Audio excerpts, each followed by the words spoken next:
Daily Trust News Center. This is the News Hour. Tonight on News Hour,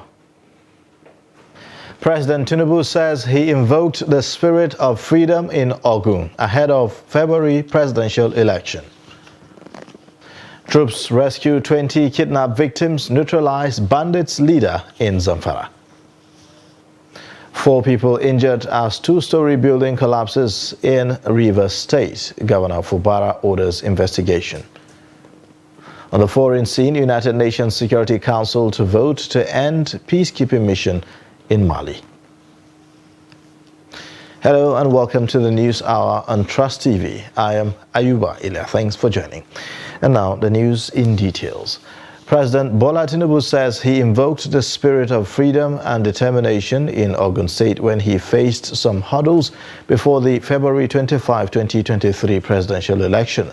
He spoke on Thursday in Ogun State when he stopped by the palaces of the paramount ruler of Ijebuland, Oba Sikiru Adetona, and Alake of Egbaland, Oba Adedotu Gbadebo, in Abeokuta, the state capital.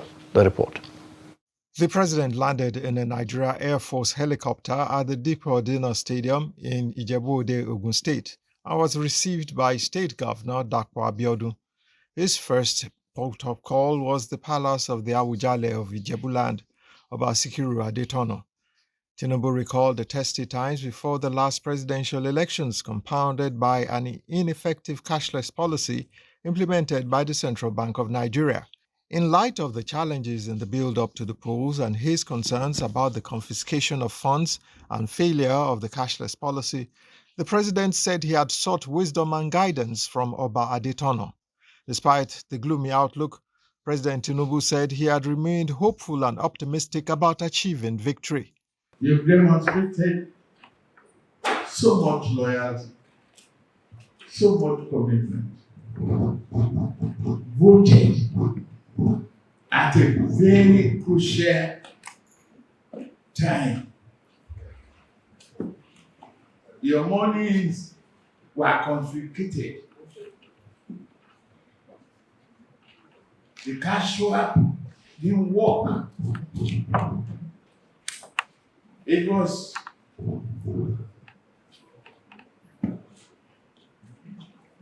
terrible then. I realized that. And I came to Ogun State to invoke the spirit of freedom. The Awujale of Ijebuland said God spoke through President Tinubu when the latter said, "Emilokan, it's my turn," during his campaign in Ogun State ahead of the general elections. Those enemies are now your friends. Because action,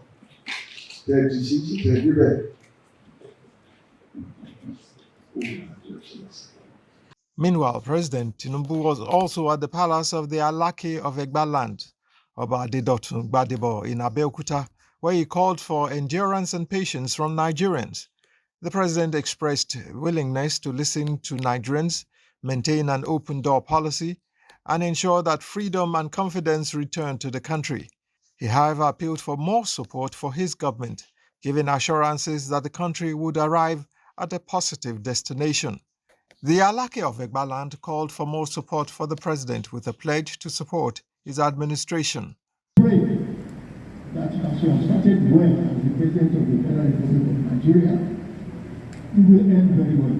Amen. You will take us to the next level. Nigeria will be able to stand among the best nations of the world in terms of funding, in terms of justice, in terms of civilization, in everything that is good. By the grace of God, we will never have any cause to regret. The visit to the two key traditional rulers demonstrates the president's need for grassroots support, following some harsh economic reforms his administration has embarked upon since assuming office. Governor Babajide Sanwo-Olu of Lagos State on Thursday met with his predecessors Akinwumi Ambode and Babatunde Fashola at a reception organized in honor of President Bola Tinubu in Lagos. It is the first time in 4 years the three men will be gracing the same event. The Chief Press Secretary to Sanwo-Olu, Gbenga Akosile, shared the news in a video posted on his Twitter handle.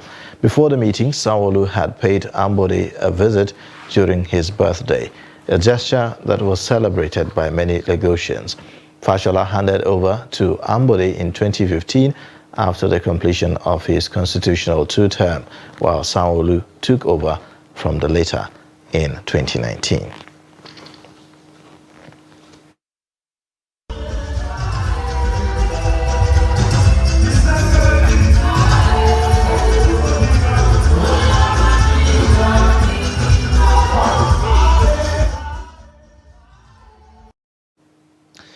Traditional Durbar during Eid al-Kabir is a major attraction in most northern Emirates, who are the custodians of culture and traditions.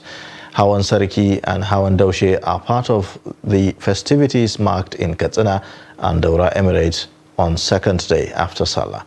Abdullahi Amadi reports. Beside the uniqueness of Salah Doba in Katsina and Daura, there are also some traditions which are peculiar to the two Emirates. In Katsina, the Doba is about paying homage to the political leadership and rub minds on key issues affecting the residents. It also serves as a platform to pass messages from government to the people.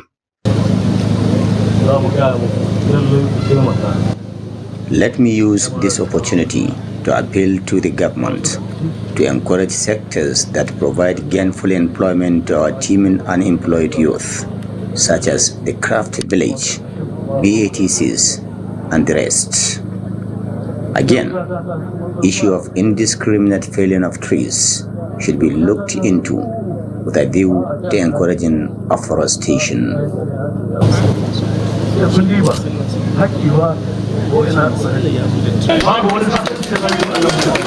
The government will deal with insecurity head-on, and the agricultural revolution by this administration will be prioritized.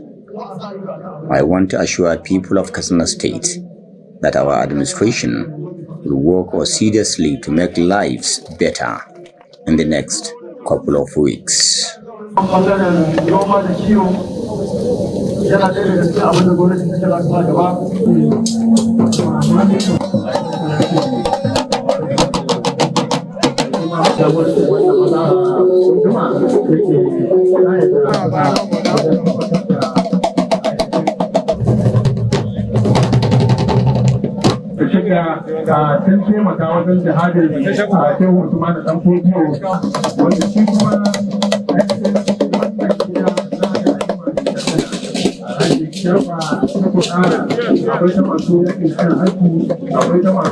Similarly, in Daura, the Ema set out as early as 7 a.m.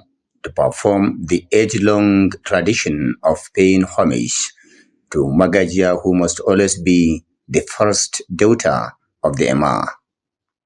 The visit is in honor of the past queens of the Emirate.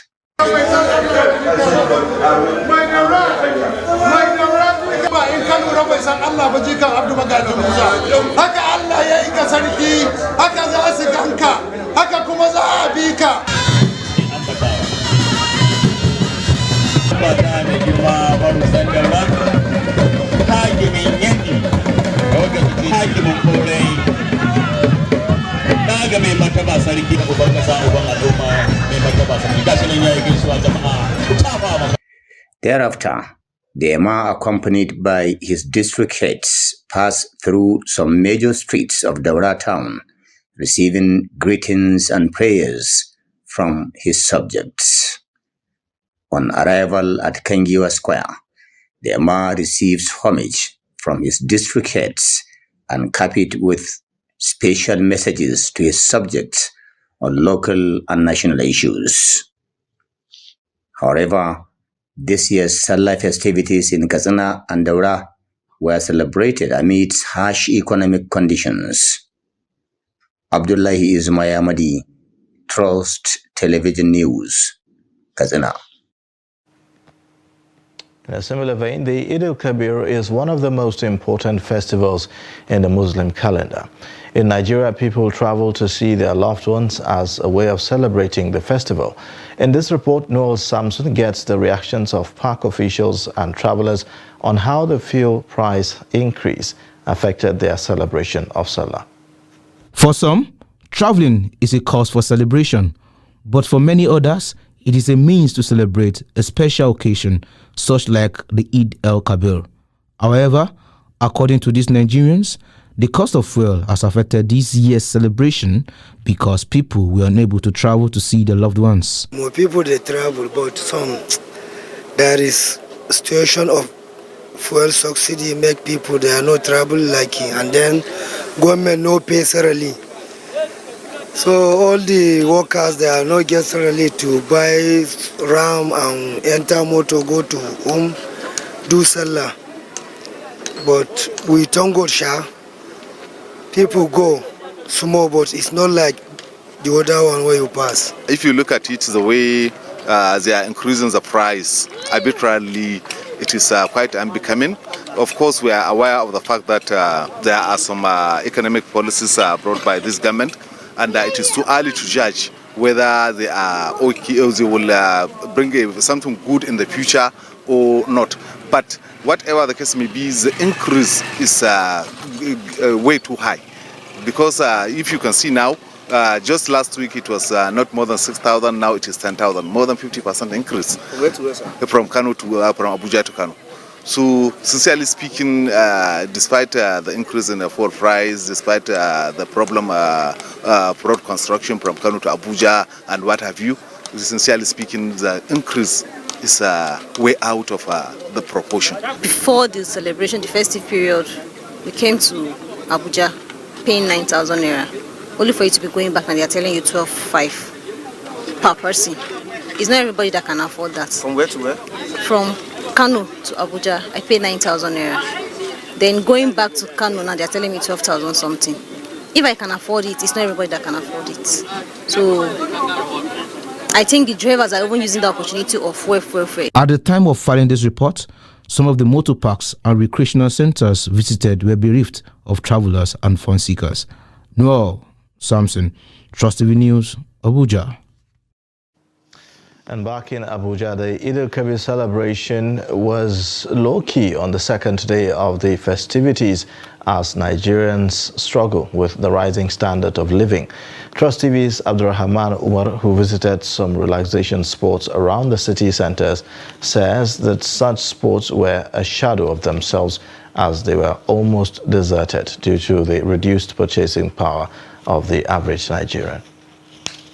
As dry as this beautiful garden is, it was once a sought-after location for many on every Eid Salah celebration, as families thronged to Eid to celebrate the Eid al-Kabir.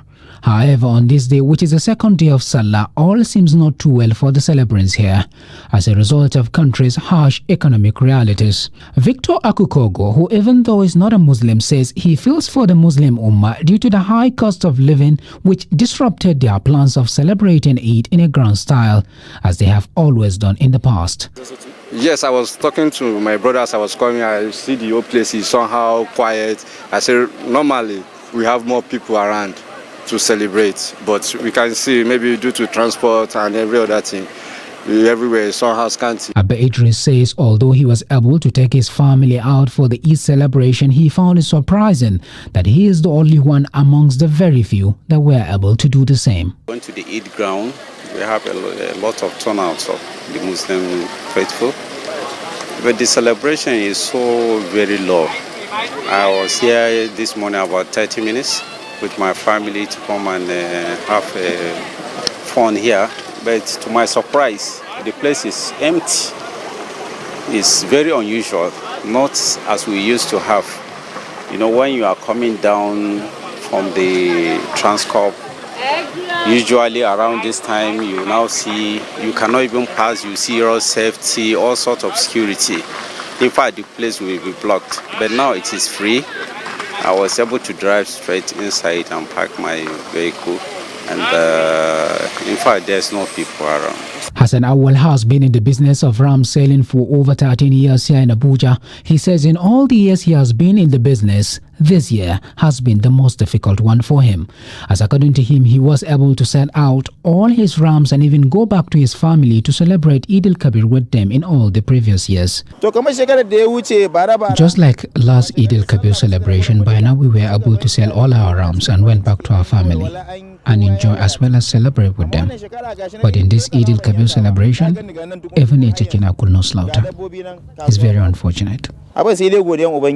For Shehu Idris, Thursday, June 29 is his 5th day in Abuja, where he has been struggling to find something to take to the family. He says his efforts were futile. I spent 5 days in this town, hustling for anything to take back to the family. But there is nothing, and we all have our families to take care of. Indeed, the almost lonely and less busy streets of Abuja have said it all that this year's Eid al-Kabir celebration was practically a low-key affair, with very little to show for, due to the reduced purchasing power of residents. Abdurrahman Umar, Trust TV News, Abuja. Still on the Salah celebrations. In Damaturu, the capital of Yobe State, the celebrations were low-key for residents as there was no sign of festivities such as the Durbar. The residents attributed the poor celebrations to the economic hardship and inflation currently hitting the nation.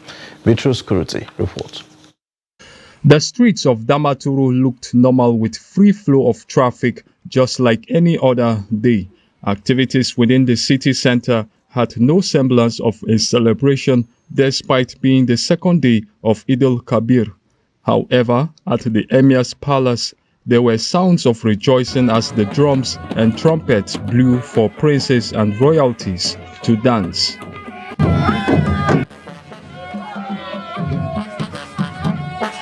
This year, there was no Durbar traditional festival to spice up the celebration for indigents of Yobe State. Some residents said the low-key celebration proves that the economic challenges and inflation are real. The situation of the country today, we are not finding it easy. Especially this Salah, there is no money for us to celebrate. And it could be the reason why the Durbar festival didn't hold. And the celebration is usually full of fun and life. We thank God that the Salah happened. It's just that there's no money in town. We pray that Allah answers our prayers. Umar Abbas, a tailor, couldn't stay home with his family to mark the Eid Mubarak Salah because he lacked the finances to celebrate.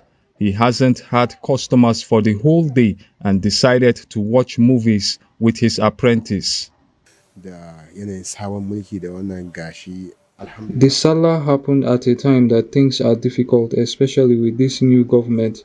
I used to buy ram before, but this year the price was beyond my capacity. Even some people I know couldn't celebrate it too.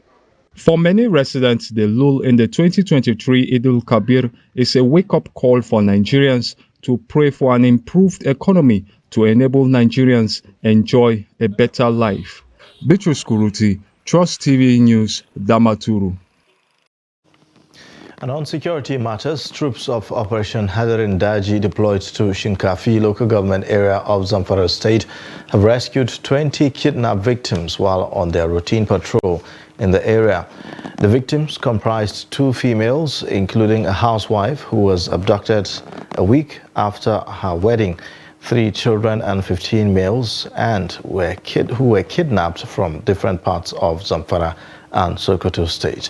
During preliminary investigation, the victims revealed that they have spent 21 to 53 days in the hands of their captors, while other victims revealed that they were released from the camp of a notorious bandit kingpin, Bello Turji, due to pressure from the air bombardment of operations of ground troops. Now, the The victims said that there are over 20 bandits camps in the forest they were kept.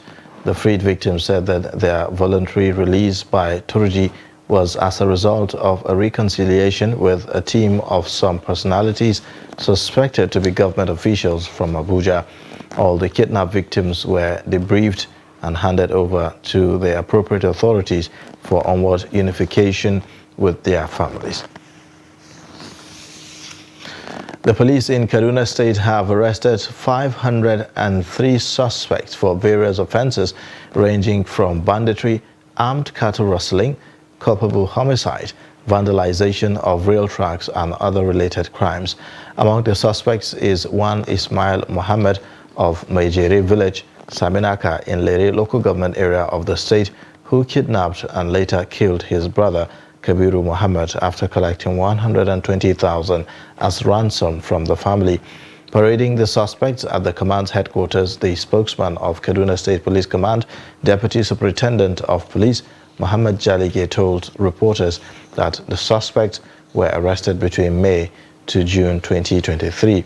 They explained that 4 AK-47 rifles, 3 revolver pistols, 2 pump-action guns, 2,800 railway slippers, and 9 stolen vehicles of different brands were recovered from the suspect.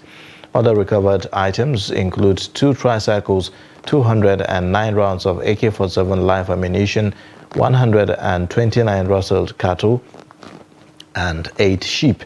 He assured residents that the Kaduna Police Command is determined to ensure that criminal elements are denied the space to carry out their nefarious activities across the state.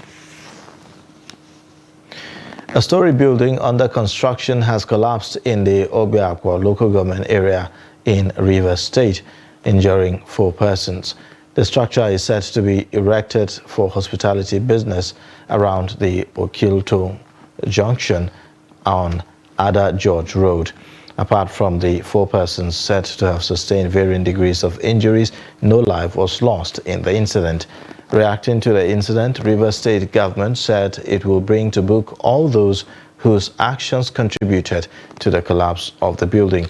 The Commissioner for Special Project, Emeka Woke, stated this after his visit to the site of the collapsed building and the hospital where the 4 survivors are receiving treatment. He said a proper probe will be instituted to ascertain the immediate and remote cause of the collapse. Meanwhile, the architect who developed the building plan and was also supervising the project promised cheesy while insisting that there was no compromise of any kind, said that the incident is shocking to him.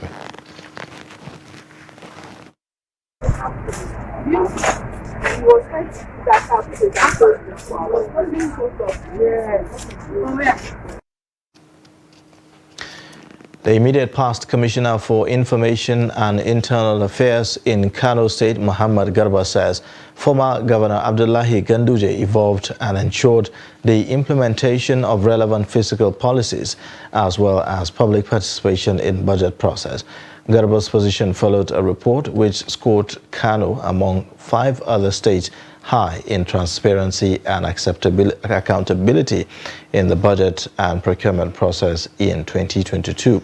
He said that the report, titled Nigerian States Budget Transparency Index 2022, published on Tuesday in Abuja, adjudged Kano to have been significantly transparent and provided adequate amount of budget information to the public. Garba said that the report, which was published by a non-governmental organization, Civil Resources Development and Documentation Center, with support from UK Aid, the Foreign Commonwealth and Development Office, is aimed at instilling transparency in budgeting and budget process across the 36 states of the Federation.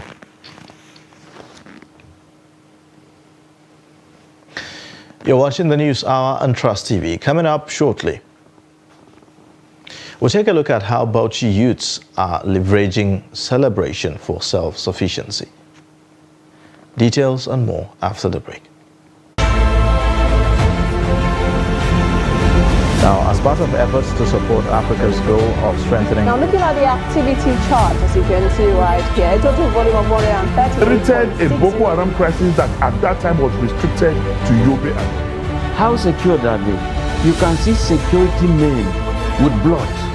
This is the road leading up to the... Already, if you look at England squad, you are looking at EPL, you are looking at their names. You are not looking at...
Trust TV, documenting the Nigerian story.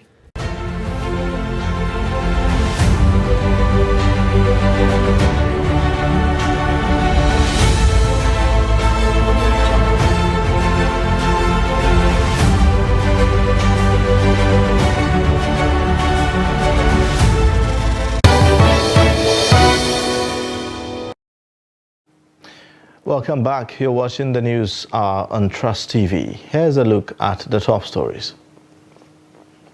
President Tinubu says he invoked the spirit of freedom in Ogun ahead of presidential election. Troops rescue 20 kidnapped victims, neutralize bandits leader in Zamfara. In other news, the National Agency for Food and Drug Administration and Control has alerted Nigerians to a batch of unwholesome Sprite 50cl glass bottles circulating in Nigeria.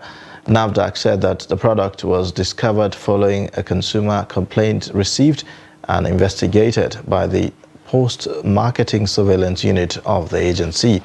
The agency said that the investigation revealed that over 5 crates of the implicated batch of Sprite 50cl glass bottles were discovered to be contaminated with the particles. NAFDAC said that the product manufacturer was Nigerian Bottling Company Limited, adding that the product was manufactured on April 4, 2023. NAFDAC implored distributors, retailers and consumers to exercise caution and vigilance to avoid the consumption, sale or distribution of the unwholesome product. Taraba State Governor Abu Kefas has approved the constitution of a 14-member task force on the suspension of mining activities in the state. The committee has Brigadier General Jeremiah Aliyu Faransa retired as chairman and Major General Ishaq Soje Mafindi as the vice chairman.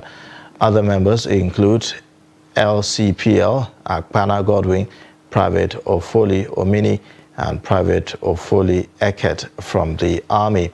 It also has ASP Adamu Danya, Abdul Direba, and Habu Chiroma from the Nigerian Police, and also has the Superintendent Haruna Yahaya, ASC 1 Bello Danjuma Yusuf, and ASC 2 from the Nigeria Civil Defense Corps as members.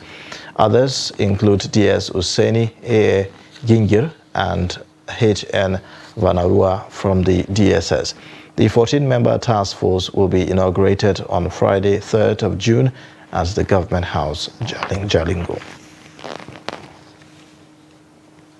Governor Ahmadu Fintiri of Adamawa has announced the ban on the felling and burning of tree trunks for charcoal production in the state. The governor, who announced the ban on Thursday, said that the existing law against tree cutting and use of tree trunks to produce charcoal for cooking will henceforth be strictly enforced. Fintiri gave the order when he received traditional rulers who paid him Salah homage from across the state, and also to members of the State House of Assembly who visited him at the Government House in Yola on Salah homage.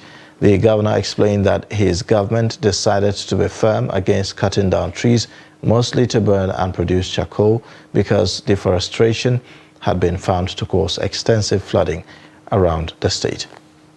We have flooding in the state, in the areas, and this especially flooded areas that are uphill, particularly down the northern part of the state, Madagari Vista. These days you have flood. So you begin to wonder, what is the problem? I think we should be taking some of these issues one after the other, so that we seem to be carrying out our responsibility and ensure that we preserve. Now, elsewhere, residents of Makurdi, the Benue state capital, are calling on the federal and state governments to ensure the dredging of River Benue in order to address the perennial cases of flooding in the area. The call followed the prediction by the Nigerian Meteorological Agency, NIMET, earlier this year of flooding in some parts of Nigeria in 2023. With rising water levels, Benue residents are lamenting that victims of the 2022 flood disaster who are yet to recover from last year's experiences will be exposed to another form of trauma if appropriate measures are not put in place. The report. Many Benue residents lost farms, farmlands, and household properties worth billions, as reported by the State Emergency Management Agency, SEMA, to flood in 2022. With the rising water levels, residents have been urged to clear drainages in their neighborhoods to pave way for free flow of water. There are places we have drainages, but there are also places that we do not have drainages. Such places need to be opened up, and ultimately, or the bigger picture of it is that we also need to have our waterways, the rivers, dredged, so that water will properly keep itself within its bound.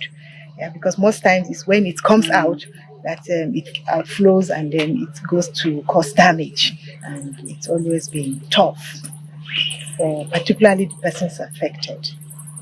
I would like to suggest, we're in the rainy seasons again, I would like to suggest that individuals in particular, they need to take the hygiene of their environment very, very serious. Yes. To permanently address the problem, residents want the state and federal governments to dredge the River Benue. They also said dredging will also bring in economic opportunities to the upper and lower Benue states. The initiative to dredge the River Benue is long overdue now, and the economic imperative therein in the drainage, in the dredging, cannot be overemphasized as well. And I think it is one area that government should critically look into. If the capacity is not there, then the government should begin to seek out ways in which they can partner and collaborate with organizations or other governments who will give them the support towards actualization of such initiatives. Experts are worried that town planners are not doing enough in regulating building and construction in the state. Properties are standing against nature. Water will generally slope towards lower areas. So water naturally will slope towards the lower areas. So when you have buildings across water channels, they tend to cause problems in the area. So for people living in this areas I've talked about, clear your drainages, don't put rubbish in the drainages, and make sure they are clear so that water can pass through. In the meantime, those living in the flood-prone areas are advised to relocate to safer places. Jimmy Azandi, Trust TV News, Makurdi. Now, the spokesperson of the 9th Senate, Ajibola Basiru, has expressed concern that security of the Osun State Governor, Ademola Adeleke, is porous. His statement followed what transpired at the Osogbo Central Eid on Salah Day, when leaders and supporters of the All Progressives Congress and People's Democratic Party clashed over seating arrangements. The governor, who was at the Eid praying ground to pray, later turned back before the prayer because of the rancorous situation there. Basiru said that the claim of assassination attempt on the life of the governor at the Eid during Salah was illogical.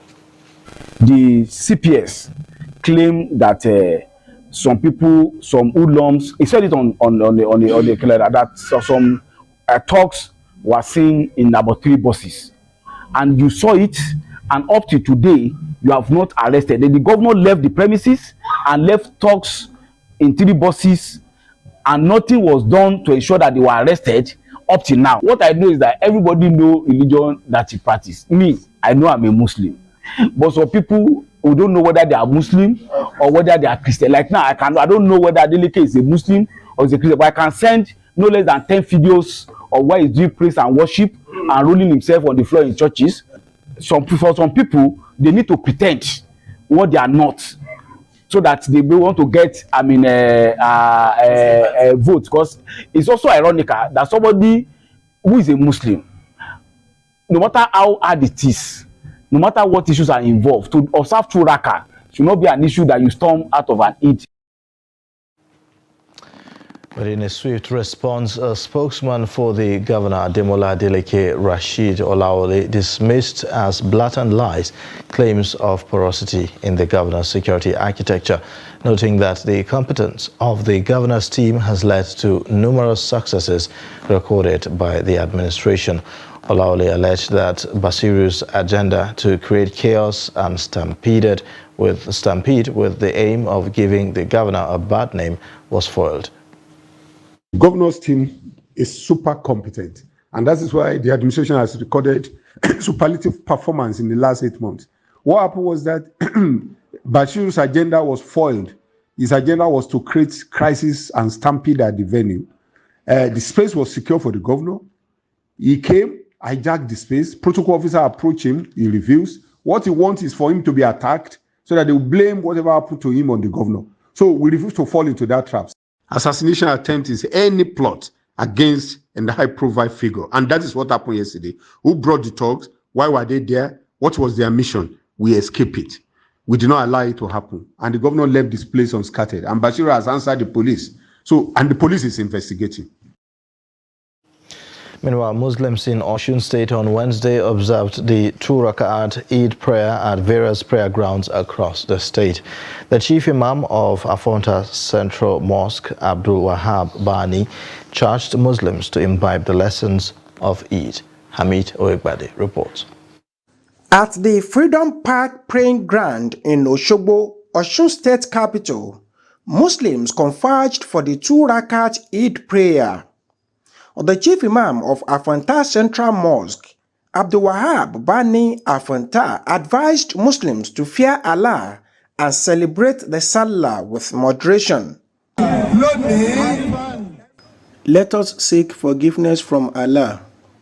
Let us fear Allah. Let us remember Allah always and praise Him.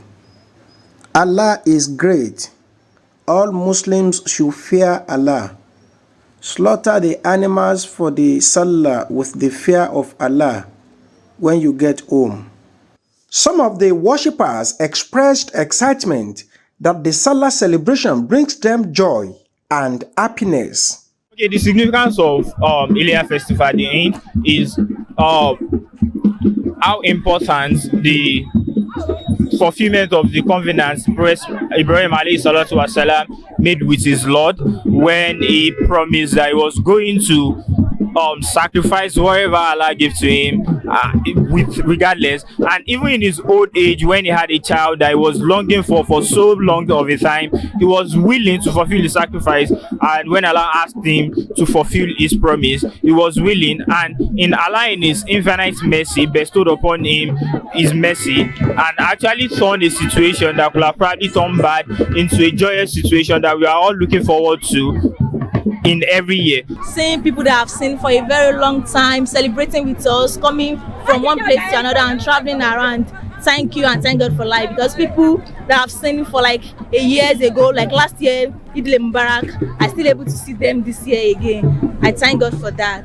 We should all be humane in what we're doing. We should always know that Almighty Allah subhanahu wa ta'ala is the utmost, and if we serve him properly, we'll get the reward adequately. I have joy.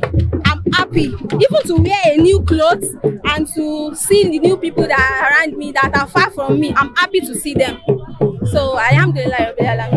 Though many complained of lack of money due to economic hardship, Eid celebration in the state was exciting and interesting. Amid Oyegbade, Trust TV News, Oshogbo. And in the northeast, Jalingo's main Eid ground in Taraba State was agog with activities as thousands of Muslim faithful trooped out to observe the two Eid Kabir Rakat prayers. The ground was filled to capacity as worshippers from different locations in and outside the state capital converged in the main Eid ground. The report.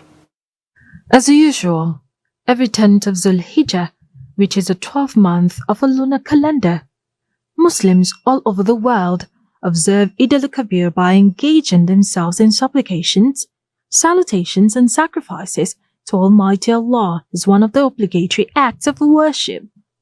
Umaru Saleh Street is one of the ancient streets in Jalingo, the Taraba state capital, and links the major two streets of the town, the Palace and the Barda Way.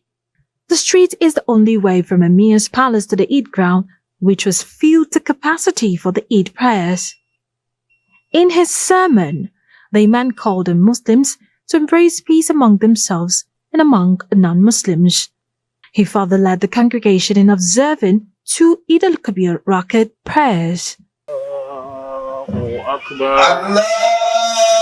Akbar. The chief Imam Nuruddin Muhammad slaughtered a ram, as required by the Islamic tradition.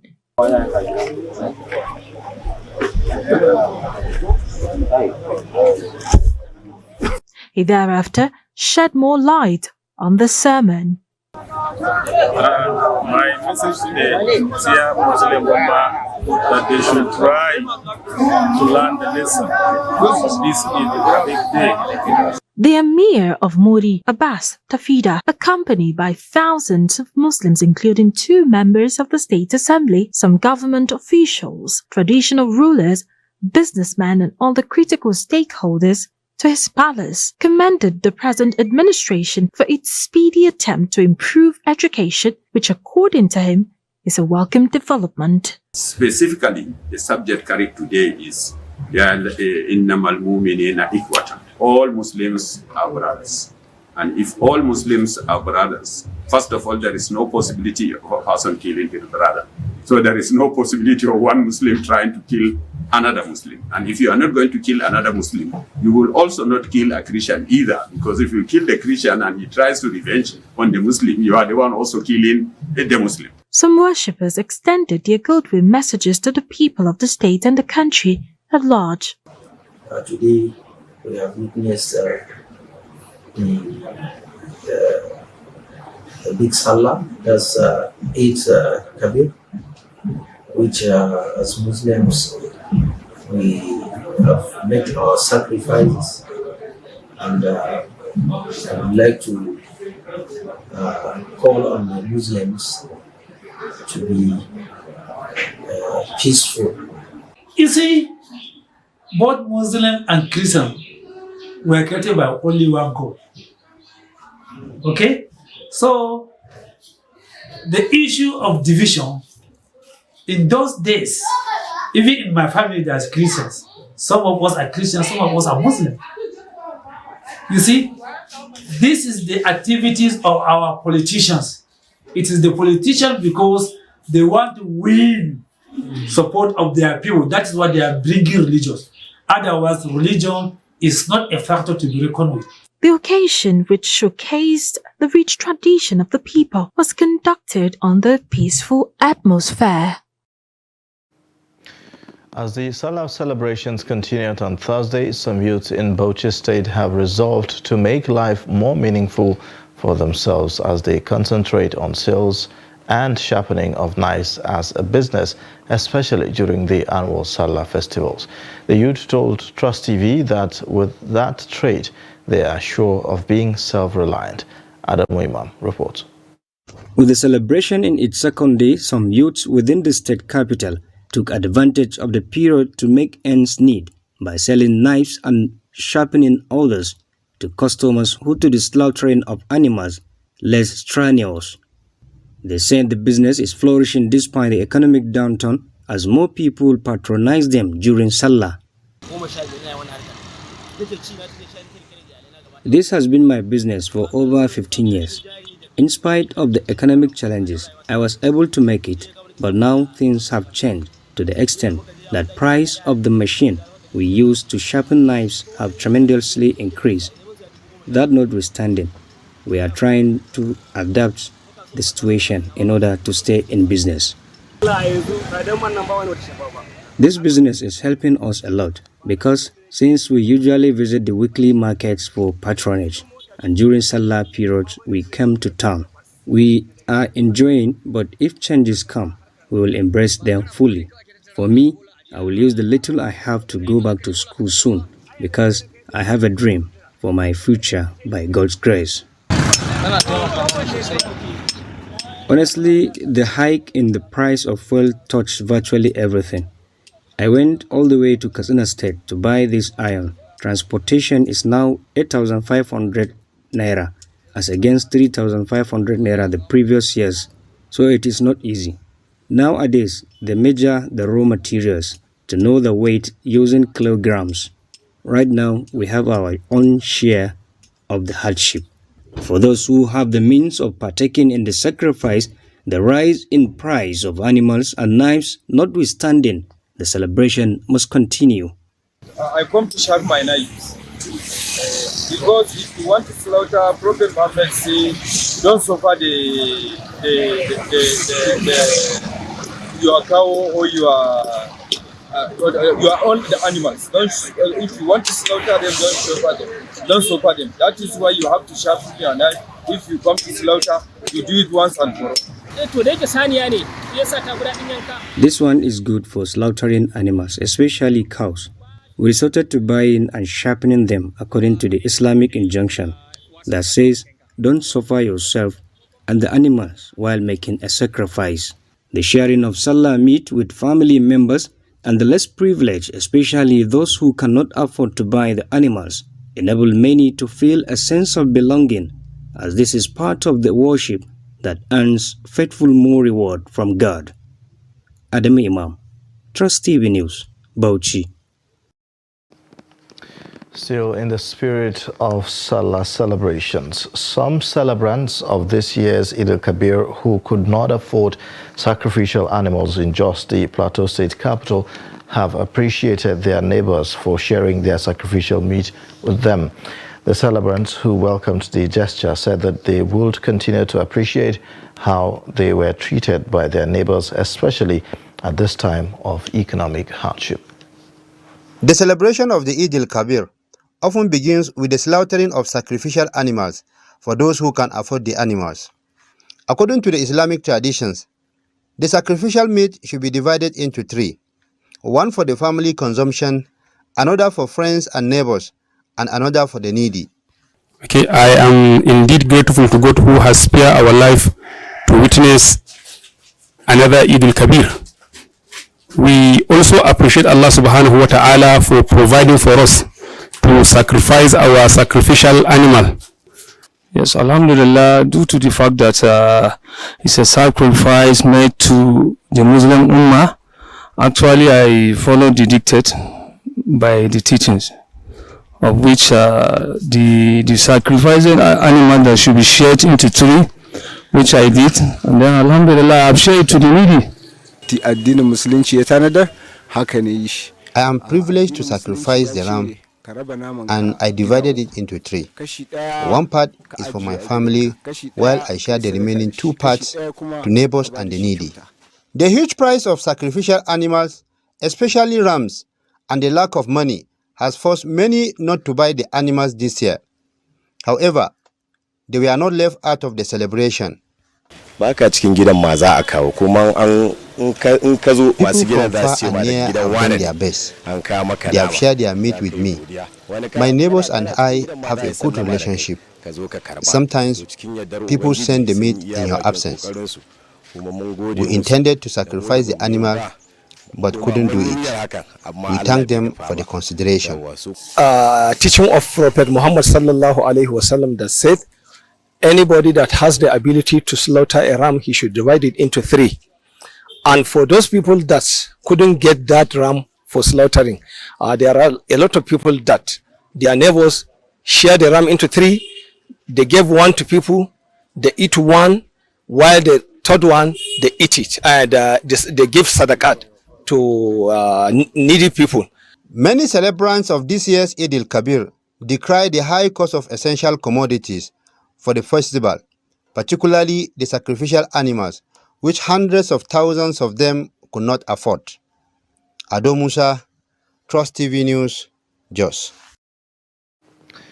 Now time for us to take a short break, and when we return, the news hour continues. Join us again.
Welcome back. You're watching the News Hour on Trust TV. Now, time for us to take a look at business updates with Chiamaka Nwafo.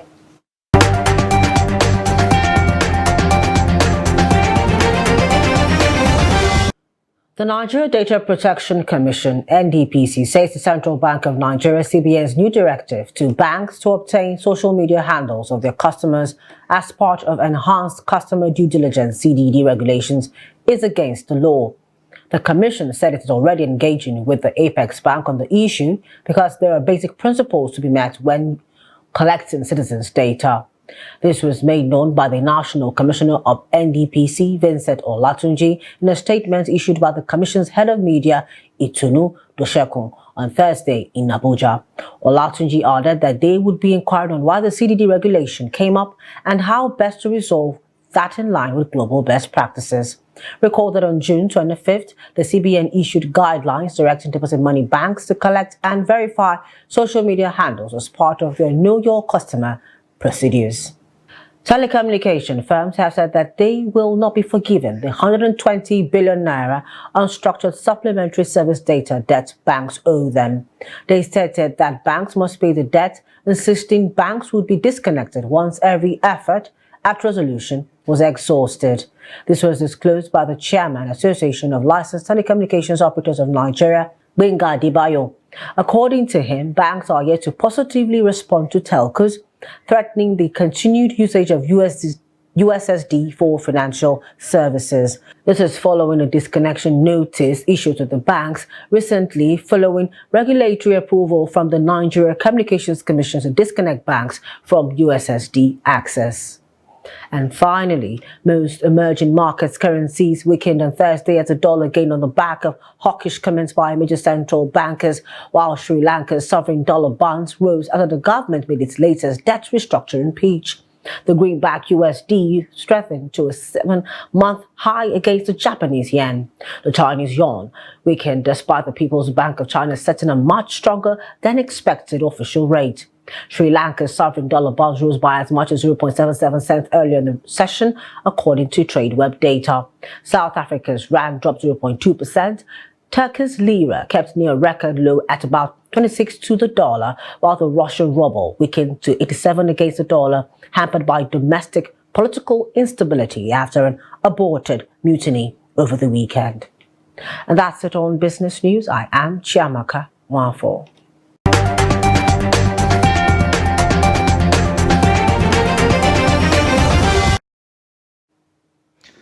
Now, on the foreign scene, the United Nations Security Council is set to vote on Friday to end a decade-long peacekeeping mission in Mali after the West African country's military junta 2 weeks ago abruptly asked for the 13,000-strong force to leave without delay.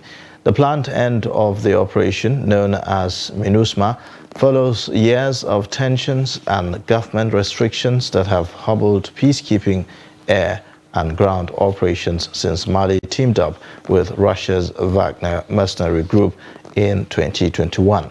UN peacekeepers are credited with playing a vital role in protecting civilians against an insurgency that has killed thousands.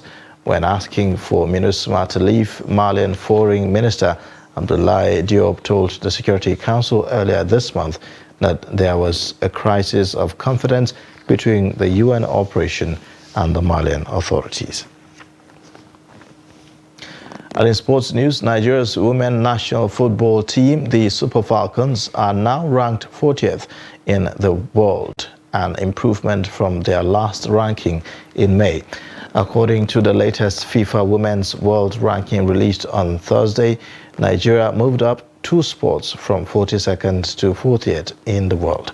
The Super Falcons also remained number 1 in Africa with 1,554.94 ranking points ahead of South Africa 54th, Ghana 58th, Cote d'Ivoire 66th, Morocco 72, Tunisia 76, and Zambia 77th. The Super Falcons will be making its 9th appearance at the 2023 FIFA Women's World Cup to be hosted by Australia and New Zealand alongside South Africa, Zambia, and Morocco from July 20, August 20. Meanwhile, in the latest FIFA Coca-Cola Men's World Rankings, Nigeria has moved from 40th to 39th position. In Africa, the Super Eagles currently occupy 6th position behind Morocco 1st, Senegal 2nd, Tunisia 3rd, Algeria 4th, and Egypt 5th. The team gained 1 place in the ranking following the 3-2 victory over Sierra Leone in Group A of the 2023 AFCON qualifiers in Monrovia, Liberia. And that's a wrap on the News Hour tonight. In case you've missed, you can always catch up across all our social media platforms and also on our YouTube live stream. I am Ayuba Ilya. Thanks for watching. Bye for now.